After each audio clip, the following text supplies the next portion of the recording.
Hi guys. तो यार आज बात करते हैं हम कनाडा के खर्चों के बारे में। तो सबने सुना ही है कनाडा इतना एक्सपेंसिव होता जा रहा है, तो हमने सोचा आपको बताते हैं 2024 2025 में अगर आप कनाडा आने का सोच रहे हो तो आपके कितने पैसे लगेंगे यहाँ ऑन अ मंथली बेसिस। जो हमारी फर्स्ट कैटेगरी है वो है अकोमोडेशन की। तो आपको बता देता हूँ अकोमोडेशन के बारे में। अकोमोडेशन को हमने डिवाइड कर दिया है, आप अगर शेयरिंग बेसिस पे रहते हो या आप एक प्राइवेट रूम लेके रहते हो। तो अगर आप शेयरिंग बेसिस पे रहते हो, not exactly in city centre like downtown में नहीं रहते, थोड़ा सा 30 मिनट्स 40 मिनट्स की ड्राइव पे रहते हो या फिर पब्लिक ट्रांसिट पे रहते हो, तो आप अकोमोडेशन एक्सपेक्ट कर सकते हो 450 से लेके $600 तक ऑन अ शेयरिंग बेसिस। और अगर मैं दूसरा केस बताऊं आपको, अगर आप प्राइवेट रूम लेना चाहते हो तो प्राइवेट रूम के आपको देने पड़ेंगे रफली $800 से लेके $1200 तक। इसमें यूटिलिटीज़ इंक्लूडेड है और ये एक रूम का कॉस्ट है, ये पूरे कॉन्डो का या पूरे घर का कॉस्ट नहीं है, सिर्फ एक रूम का प्राइस मैंने आपको बताया है। तो हमारा जो दूसरा मेजर एक्सपेंस है वो है हमारा फूड एंड ग्रॉसरीज। तो ग्रॉसरी अभी आपको पता है जैसे काफ़ी महंगाई बढ़ गई थी बीच में, तो यहाँ पे ग्रॉसरी का प्राइस थोड़ा ऊपर आ गया है। तो अगर मैं आपको एक रफली आइडिया दूँ, एक सिंगल पर्सन को अगर ग्रॉसरी लेनी है यहाँ पे मंथली, तो उसका अराउंड $250 to $300 का खर्चा लगेगा।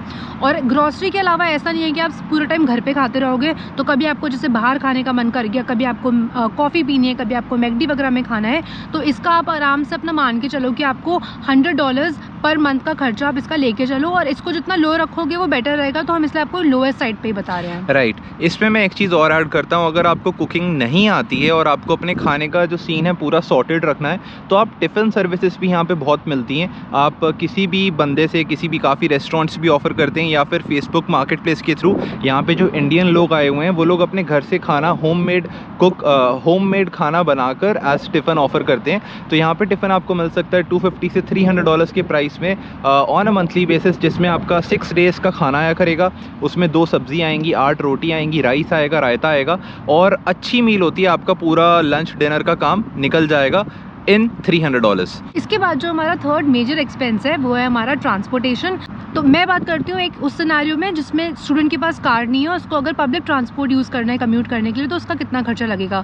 तो यूजुअली स्टूडेंट्स की फ़ीस में इंक्लूडेड होता है जो बस पास होता है यहाँ पे, बट इन केस अगर आपकी स्टूडेंट फ़ीस में वो इंक्लूडेड नहीं है, तो यहाँ पे जो बस पास है वो 3 कैटेगरीज में डिवाइडेड है। वैंकूवर एरिया का मैं आपको बता रही हूँ। तो अगर आप उसका जो मैक्सिमम जोन 3 वाला पास लोगे, जिसको यूज़ करके आप वैंकूवर के आसपास के जितनी भी सिटीज़ हैं वहाँ जा सकते हो, मतलब आपका सरी, रिचमंड, लैंगली, एबट्सफोर्ड तक, तो वो पास आपका पड़ता है अराउंड $200 पर मंथ का।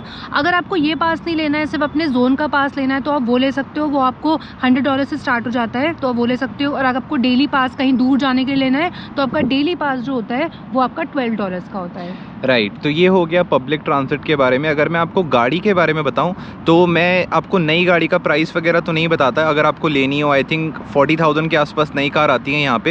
एज अ स्टूडेंट अगर आप कार लेना चाहते हो, पहली बात तो कोई रिकमेंड नहीं करता कार लो, आप बस से ही कम्यूट कर लो, मेट्रो से कम्यूट कर लो। अगर बाई चांस आपकी सिचुएशन ऐसी आपको कार लेनी ही है, तो आप एक यूज्ड कार ले सकते हो। अभी की डेट में यूज्ड कार अच्छी, अगर आप डिसेंट लेना चाहते हो तो may be 8 to 10,000 Canadian dollars के आसपास आएगी।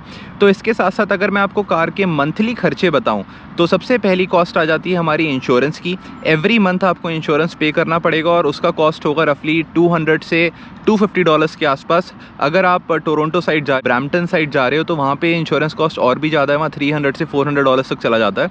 इंश्योरेंस के साथ साथ आपका फ्यूल का कॉस्ट होगा, गैस का कॉस्ट होगा। तो डिपेंडिंग अपॉन आप कितना ट्रैवल करते हो, अगर आप बहुत ज़्यादा करते हो तो आपका ज़्यादा हो सकता है, मे बी $300-400 तक। बट अगर आप एक नॉर्मल एवरेज मतलब आसपास ही घूम रहे हो, सैटरडे संडे को कहीं दूर चले गए, तो आपका $250 के आसपास तक आपका गैस का डन हो जाएगा। तो अगर मैं आपको इन शॉर्ट बताऊं, कार का एक्सपेंस $250 तक इंश्योरेंस, $250 तक गैस और $50 to $100 तक आप ले लो आपका मेंटेनेंस कॉस्ट। तो इन टोटल $600 में आपका गाड़ी का खर्चा निकल जाएगा अपार्ट फ्रॉम योर कार का कॉस्ट। सो गाइस, अगर आप कनाडा, यूके या यूरोप में रहते हो और इंडिया पैसे भेजने का सोच रहे हो, तो इसके लिए बहुत अच्छी ऐप है जिसके बारे में मुझे भी पता पड़ा है। उस ऐप का नाम है पेपेनी और इसका एडवांटेज ये है कि ये सबसे अच्छे एक्सचेंज रेट आपको प्रोवाइड करते हैं। बहुत बार तो इनके एक्सचेंज रेट गूगल से भी अच्छे होते हैं। इसी के साथ साथ इनकी ज़ीरो ट्रांसफ़र फ़ी होती है, कोई भी ट्रांसफ़र फ़ी नहीं लेते आपसे। जैसे अगर आप बैंक के थ्रू ट्रांसफ़र करवाते हो तो आपको कुछ एक्स्ट्रा पैसे देने पड़ते हैं। और अगर आपके ट्रांसफ़र में कोई प्रॉब्लम हो जाए तो इनकी 24/7 सपोर्ट टीम अवेलेबल रहती है जो आपकी क्वेरीज को रिजॉल्व कर देगी। और लास्टली ये एक रेफ़र एंड अर्न का प्रोग्राम भी देते हैं जिसमें आप अपने फ्रेंड्स फैमिली को रेफ़र करके उसका बेनिफिट उठा सकते हो। तो चलो अब वापस चलते हैं वीडियो के टॉपिक पे। तो जो हमारा फोर्थ मेजर खर्चा है वो हमारा होगा पर्सनल एक्सपेंसेस का। पर्सनल एक्सपेंसेस में आप ना एंटरटेनमेंट, क्लोथिंग, मतलब कोई भी शॉपिंग वगैरह करनी है, आपका जो पर्सनल केयर होता है तो आप वो सब इंक्लूड करते हो। अगर आपको कभी मूवी देखनी है, आपको कभी शॉपिंग करने का मन कर रहा है, तो इसका हमने एक रफली जो एस्टिमेट लिया है वो हमने $100 to $200 पर मंथ का लिया है, क्योंकि ऐसा भी होता है कि आप हर मंथ तो जाओगे नहीं, तो ऑन एन एवरेज आप उसको अगर डिवाइड करोगे तो आपका $100 to $200 का आपका पर्सनल एक्सपेंस का खर्चा आ जाता है।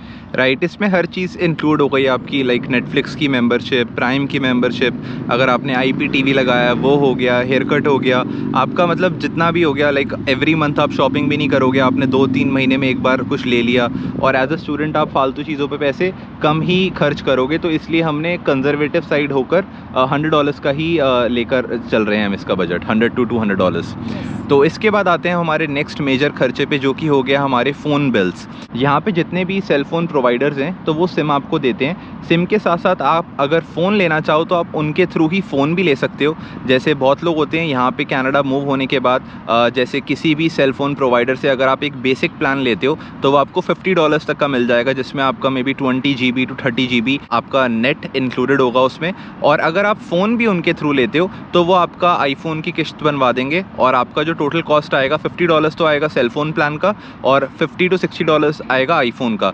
तो इन टोटल 50 से लेके 110-120 तक की रेंज होती है ये। अगर आप नए आ रहे हो, आते ही कोई बहुत एक्सपेंसिव आईफोन मत लेना, अपना बेसिक फ़ोन से काम चलाना और एक $50 का सेल फ़ोन प्लान ले लेना। और अब हमारा लास्ट जो खर्चा है, सिक्स्थ खर्चा जिसको हम डिस्कस कर रहे हैं, वो हमारा स्टूडेंट हेल्थ इंश्योरेंस। तो यहाँ पे ऐसा होता है ना कि अगर आप एक स्टूडेंट की तरह आते हो तो आपको एक MSP, जिसको मेडिकल सर्विसेज प्लान बोलते हैं, ये BC साइड का है, इसका आपको पे करना पड़ता है। एक बार आप वर्क परमिट पे या PR पे हो जाते हो तो आपको अपने इंश्योरेंस के लिए मंथली पे नहीं करना पड़ता, बट एज अ स्टूडेंट करना पड़ता है। तो ये जो अमाउंट है ये आपका $75 पर मंथ का होता है। तो जितने टाइम आप स्टूडेंट रहते हो, एज अ स्टूडेंट यहाँ हो, स्टडी परमिट पे हो, आपको हर महीने $75 पर मंथ देना होता है। तो ये सबसे छोटा खर्चा है और इसलिए हमने इसको सबसे लास्ट में रखा है। ये हो गए हमारे मोटे मोटे सारे खर्चे। अब हम आपको ना थोड़ा सा जर्नल आइडिया दे देते हैं कि इन टोटल सब मिला मिलू के किन केसेस में आपके कितने पैसे लगेंगे। तो सबसे पहले वर्तिका स्टार्ट करेगी एक ऐसे बंदे से जिस पे कोई गाड़ी नहीं है, बहुत ही बेयर मिनिमम एक्सपेंस है और शेयर्ड अकोमोडेशन में वो बंदा रह रहा है। तो उस केस में वर्तिका उसके कितने पैसे लगने वाले हैं? तो जैसे सिद्धार्थ ने बोला कि मैं एक पर्सन A हूँ जिसका कोई भी बेसिक खर्चा है, कोई गाड़ी वगैरह मेरे पास कुछ भी नहीं है, तो उस केस में अगर मैं लोएस्ट टू लोएस्ट भी चलूँगी तो मेरा 1300 से लेके 1500 में पर मंथ में मेरा सारा काम हो जाएगा। अब मैं एक ऐसा बंदा हूँ, ऐसा मतलब मैं एक ऐसा पर्सन हूँ जो प्राइवेट रूम में रह रहा है, बट मेरे बाकी खर्चे सारे मिनिमम हैं और मेरे पास कोई कार नहीं है। तो उस केस में मेरा जो मंथली एक्सपेंस होगा वो कुछ अराउंड 1600 to 1800 होगा। तो ये हो गया without car expenses, sharing and single living में। राइट। तो ये तो वर्तिका ने बता दिया। अगर आप पे गाड़ी नहीं है तो आप लेके चलो 1300 से लेके $1800 तक की रेंज ऑन मंथली बेसिस। इसके साथ साथ अगर आप यहाँ पे कार बाय कर लेते हो, एक यूज्ड कार ही लेते हो, नई की बात नहीं कर रहा मैं, एक पुरानी गाड़ी लेते हो और शेयरिंग अकोमोडेशन में रहते हो, फालतू खर्चे नहीं करते, तो आपका मंथली कॉस्ट जो जाएगा वो रफली अराउंड $1700 से लेके $1900 तक के बीच में होगा। आप ले सकते हो $1800 तक आपके खर्च हो जाएंगे, क्योंकि गाड़ी की कॉस्टिंग अकेले सिर्फ इंश्योरेंस और आपका फ्यूल का यही $600 हो जाता है ना। और इसके साथ साथ आप लेके चलो 1000-1200 आपके और लगेंगे।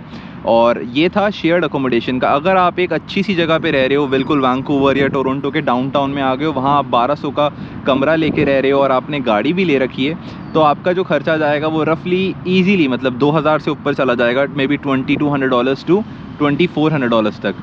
तो हम यही कहना चाहेंगे, जब आप एज अ स्टूडेंट आते हो अपना खर्चों को थोड़ा सा कट शॉर्ट करो, उनको मिनिमम रखो, रेंट बहुत ज़्यादा मत दो, गाड़ी अवॉइड करो और सर्वाइव करने की कोशिश करो यहाँ। जैसे ही आपकी जॉब लग जाती है, फुल टाइम आपका कोर्स कंप्लीट होता है, देन धीरे धीरे आप कार ले सकते हो, आपको कहीं मूव होना, आप रीलोकेट हो सकते हो। और इनिशियली जो मोटिव है वो यही होना चाहिए कि आपका ओवरऑल खर्चा जो है वो कम रहे। और आज की डेट में बेयर मिनिमम खर्चा है $1300 to $1500 विदाउट कार।